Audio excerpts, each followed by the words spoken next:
Crimea is a peninsula that sits in the Black Sea, positioned south of Ukraine and west of Russia. It is connected to mainland Ukraine by a narrow strip of land and is bordered to the northeast by the Sea of Azov and to the southwest by the Black Sea.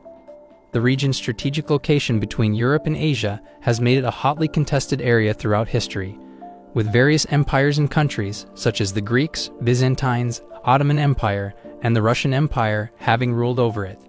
This video will delve into the Crimean War, which was fought between the alliance of Ottoman, Britain, France, and Russia as they vied for supremacy in the Baltic Sea area.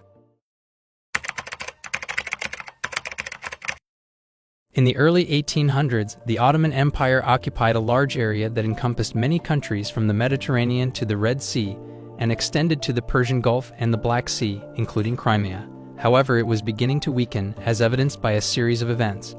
The Serbian Revolution in 1804 resulted in the autonomy of the first Balkan Christian nation under Ottoman rule. The Greek War of Independence, beginning in 1821, further demonstrated the empire's internal and military weakness, with atrocities committed by Ottoman military forces. In 1827, the Anglo-Franco-Russian fleet destroyed almost all of the Ottoman naval forces at the Battle of Navarino. Greece became independent in 1830, and France occupied Algeria, formerly under Ottoman rule. Muhammad Ali of Egypt, the most powerful Ottoman vassal, declared independence in 1831. The empire was defeated in several battles, and Mahmud I sought Russian military aid, with a Russian army landing in the Bosphorus in 1833 to prevent the Egyptians from capturing Constantinople. Since the Congress of Vienna in 1815, Russia, as a member of the Holy Alliance, has been acknowledged as the police of Europe in maintaining the balance of power. After enduring centuries of Ottoman northward expansion and Crimean Nogai raids, Russia commenced southward expansion towards the Black Sea's warm water ports, which did not freeze over. This expansion led to conflicts with the Ukrainian Cossacks, Tatars of the Crimean Khanate, and the Circassians. By conquering these groups and gaining possession of their territories, Russia deprived the Ottoman Empire of its buffer zone against further expansion, thereby causing direct conflict between the two empires. Russia attempted to negotiate with Great Britain on the partition of the Ottoman Empire and made concessions to eliminate all objections from Great Britain. But Britain was interested in preserving the integrity of the Ottoman Empire and rejected all Russian proposals. In 1853, Russian troops occupied the Danubian Principalities, now part of Romania, but then under Ottoman suzerainty. On October 16, 1853, after receiving promises of support from France and Britain, the Ottomans declared war on Russia. The Ottomans, led by Omar Pasha, launched a strong defensive campaign which halted the Russian advance at Silistra, now in Bulgaria. Meanwhile, in a separate action, the Russians laid siege to the fort town of Kars in the Ottoman Empire. The Ottomans attempted to reinforce the garrison but were thwarted by a Russian fleet at the Battle of Sinop in November 1853. Fearing the collapse of the Ottoman Empire, in January 1854, the British and French fleets entered the Black Sea to intervene. They traveled north to Varna by June 1854, just in time for the Russians to abandon Silistra. After a minor skirmish at Konstanz, now Constanta, the Allied commanders decided to attack Sevastopol, Russia's main naval base in the Black Sea, located in Crimea. Following extensive preparations, Allied forces landed on the peninsula in September 1854 and marched southward, winning the Battle of Ulm on September 20th. On October 25th, the Russians launched a counterattack in the Battle of Balaclava, which was successfully repulsed but resulted in serious depletion of British forces. In November 1854, a second Russian counterattack at Inkerman ended in a stalemate.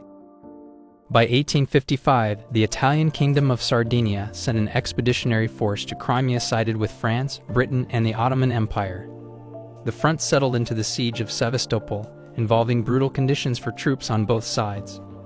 The Russian army had heavily fortified the port, and the Allied forces had difficulty penetrating the defenses. After a long and grueling campaign, the Allies managed to capture Sevastopol, which was a major victory for the Allied cause. Isolated and facing a bleak prospect of invasion by the West if the war continued, Russia sued for peace in March 1856. France and Britain welcomed the development, owing to the conflict's domestic unpopularity. The Crimean War came to an end with the signing of the Treaty of Paris on March 30, 1856. The treaty was signed by representatives of Britain, France, Russia, Sardinia, and the Ottoman Empire. The treaty recognized the integrity of the Ottoman Empire and established a neutral zone in the Black Sea. It forbade Russia to base warships in the Black Sea.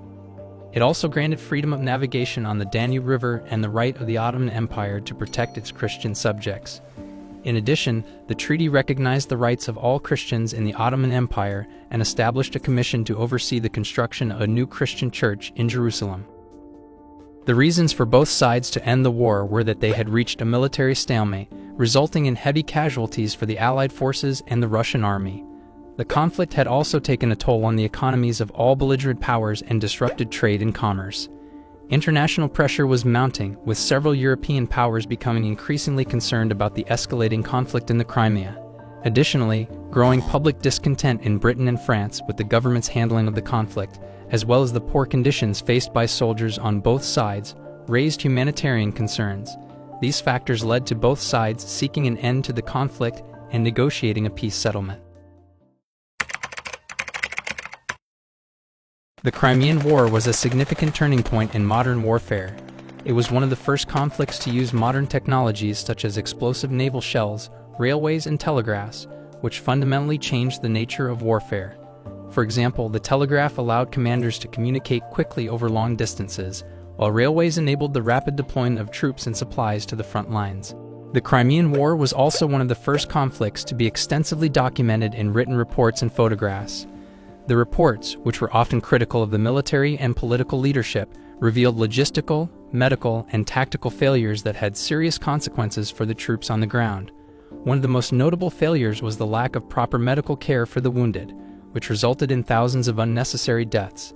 This led to a demand for the professionalization of medicine, and Florence Nightingale became a symbol of that movement. Florence Nightingale, a British nurse, traveled to the Crimea to treat the wounded soldiers. She gained worldwide attention for pioneering modern nursing and for her advocacy for improved medical care for soldiers. Her efforts led to significant changes in the way that wounded soldiers were treated, including the establishment of military hospitals, the training of nurses, and the development of better sanitary conditions. Today, Florence Nightingale is widely regarded as the founder of modern nursing, and her legacy continues to inspire nurses and medical professionals around the world. The Crimean War marked a turning point for the Russian Empire. The war weakened the Imperial Russian Army, drained the treasury, and undermined Russia's influence in Europe. The empire would take decades to recover. Russia's humiliation forced its educated elites to identify its problems and to recognize the need for fundamental reforms. They saw rapid modernization as the sole way to recover the empire's status as a European power. The war thus became a catalyst for reforms of Russia's social institutions, including the abolition of serfdom and overhauls in the justice system, local self-government, education, and military service.